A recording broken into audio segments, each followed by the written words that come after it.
Hey guys, I'm back with some notes.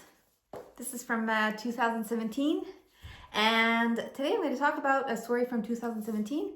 And I used to think that this particular astral projection was useless. I even wrote it down as such in my notes. But looking back on it now, I see that it's full of lessons. And if you're a beginner, this is exactly the kind of experience that can help you get better faster. So you analyze what your notes are saying, your experiences you're having, whatever you were able to achieve, and you try to figure out piece by piece how to get it better the next time. And so I'll walk you through what went wrong in my astral projection and why it's so common and how you can learn from it in your own practice, okay? I'm going to read this story and we'll discuss it right after. All these lessons I had right there at my fingertips after I wrote this down. Before going to bed, I meditated on the alphabet. I had a kind of cool exit, but pretty useless. I was confused. I felt the vibrations and managed to intensify them and get out. But strangely, I thought I was lying in Ruby's bed. Ruby's my daughter. She was living in my home at the time. I was actually lying in my own bed. As I was exiting, I knew that Ruby was lying next to me on my left. It wasn't obvious because my head stayed stuck, so my legs levitated, but my head wouldn't detach. I slowly started to fall back, but crooked. I fell onto Ruby, and then I thought I had lost my astral projection. And Ruby was moving and was awake beside me. So I got up and went out. And as I was leaving, I turned around and Ruby was getting up. And it was like right then, I knew I was still in astral projection. Everything was just like the physical. I told Ruby that I was going to see what I would be able to do. I went into the living room. Outside, it was winter. I was dreading the cold. I wanted to get dressed with my coat and my boots. But just by thinking about it, my boots didn't appear on my feet. So I decided to put them on like in the physical. But anyway, I was brought back to my body in my bedroom. Missed opportunity. I need to do some research on the sensation of cold outside. Am I really afraid of it for nothing? Okay, these are my notes from back then.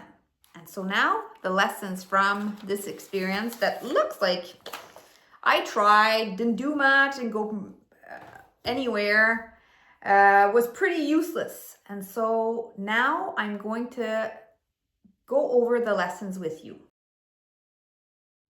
When I wrote this experience down years ago, I called it useless. But looking at it now, there are actually a lot of lessons packed into this very short projection. The first thing that stands out is that I thought I was waking up in someone else's bed when I was actually still in my own. That's a really common beginner's mistake. In early astral projections, the environment can look almost identical to the physical world, so the mind fills in the blank instead of checking. The lesson here is simple. Don't assume where you are. As soon as you exit, take a moment to orient yourself. Look around, turn your head, notice details. In astral projection, clarity doesn't come from thinking, it comes from observing. Also note here that if you're doing reality checks during the day, questioning your environment, looking around, doing the same thing as I just said to do in the astral, that's going to help you do this automatically when you're in the astral planes. Another important detail is how my legs levitated out of my body, but my head stayed stuck. That twisting, awkward exit is something a lot of beginners experience. This usually happens when part of the body is relaxed enough to disengage, but the mind is still gripping, especially around the head and neck.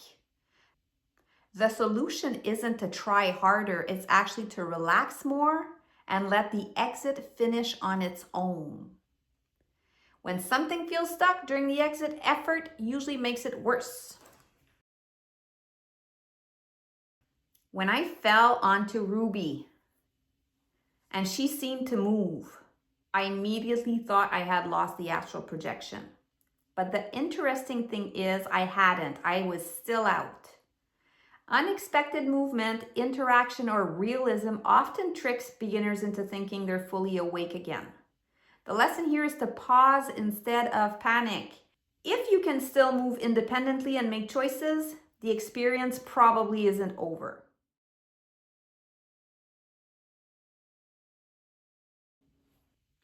I only realized I was still in the astral after turning around and seeing Ruby get up. Lucidity doesn't always arrive instantly.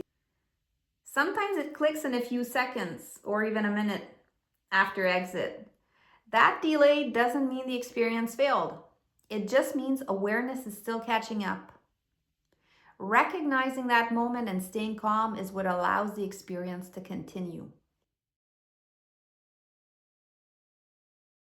When I tried to put my boots just thinking about them, nothing happened. That works in lucid dreams, but astral projection doesn't always follow the same rules. In the astral, movement and intention matters more than visualizing objects. Trying to force dreamlike control can actually destabilize the experience. Sometimes the simplest option is to just move and not overthink how things work. Another subtle but important detail is my fear of the cold outside. That fear didn't come from the astral, it came from the physical world conditioning. Fear tightens awareness and pulls attention back toward the body. Instead of assuming something will be uncomfortable, it's better to test it with curiosity. In the astral, in astral projection, fear doesn't protect you. It limits where you can go. Once I started problem solving the boots, the cold, what to do next, I was pulled back straight into my body. This is another classic beginner pattern. Early in a projection, thinking too much anchors awareness back to the physical. The real skill is moving first, experience first, and analyze later.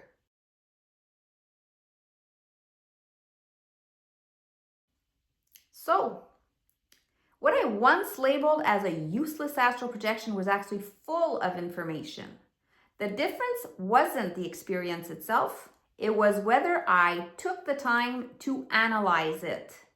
And that's something every beginner can do with their own projections and lucid dreams. So, what do you guys think?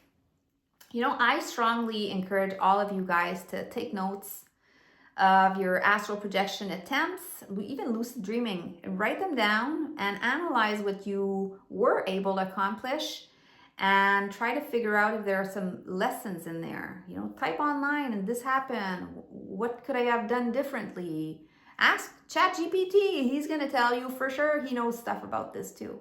And so these are good ways to help yourself along your training journey in astral projection. So yes, my experience here looked useless. I thought it was useless, and now that I look at it, it's full of lessons I wish I had looked into earlier. Maybe my path would have been easier. And so that was my story for today. If you guys have stories like this one, experiences that felt pretty mundane or silly or useless, and you realize that there were interesting lessons to be learned from those experiences, please share it in the comment. I would love to learn some of your tricks and whatever you found out from your own note-taking. Thank you for being here. I really love seeing all of you participate in the comments, and I'm going to see you in the next video. Thank you.